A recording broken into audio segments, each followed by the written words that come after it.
Ayan nga po guys, matapos ko magligpit at hindi pa tapos, sa lamesa pa lang, kain muna.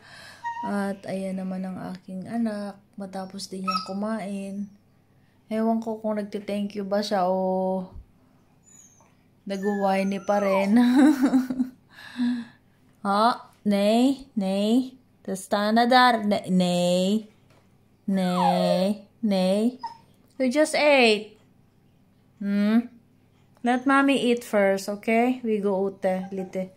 Vi går ute lite sen, det är bra väder. It's a nice weather. Labas kami saglit after we eat. Okay guys, kain muna po ako at inom ng gamot ng medyo lumakas. At ng makapagtrabaho na. Ganun lang ang buhay. Kain, tulog, trabaho, labas. Kain, tulog, trabaho, lalabas. Ganun lang. At magpasalamat tayo sa ating may kapal.